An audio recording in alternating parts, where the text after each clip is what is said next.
बहु पूर्वपुरुष मानकर होई आसुथिबा दाबी आज पूरण होईछि। कटक जिला जाजपुर जिला को गमनागमन सुविधा हेब। रुद्रपुर गणेशपुर रास्तार कुकुड़ांगठारू जोगाजोग पर विरूपा सेतुर शुभ शिलान्यास सहित सभार आयोजन हो जाइछि। मुख्य अतिथि भाव में ग्राम उन्नयन मंत्री प्रीतिरंजन घड़ई, सम्मानित अतिथि भाव महांगा विधायक प्रताप जेना सहित सालेपुर विधायक प्रशांत बेहेरा उपस्थित थिले। सालेपुर आत्मार सभापति दिलीप दास कार्यक्रम परिचालन करथिले।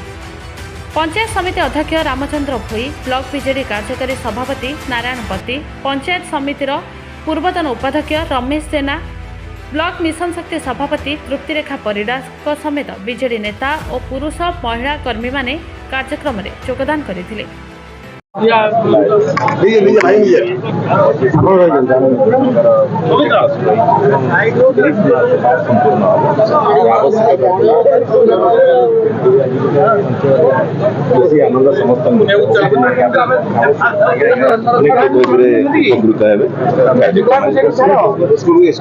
रमेश चंद्र जेना, उपसभापति विजु जनता दल कटक जिला।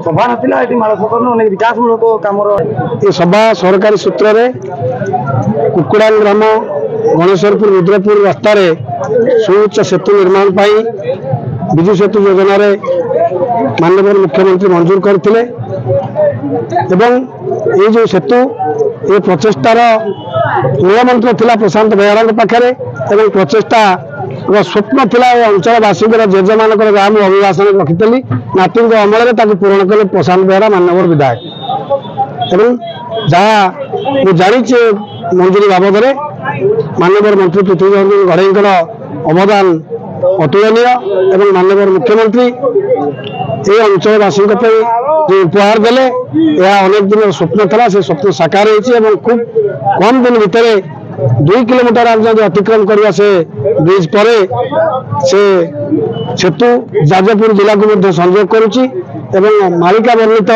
कथा अनुजाई हरिदास पीठ ठार अच्युतानंद पीठ पर्यंत ये गोटे संयोगीकरण रास्तार परिणत है। अंचलवासी तरफ हार्दिक कृतज्ञता जनाऊँगी माननीय मुख्यमंत्री को, माननीय ग्राम उन्नयन मंत्री को एवं माननीय आम जनप्रिय विधायक प्रशांत बेहरा। सालेपुरରୁ ମହେଶ୍ୱର ବେହେରାଙ୍କ रिपोर्ट, ज्योतिप्रभा न्यूज।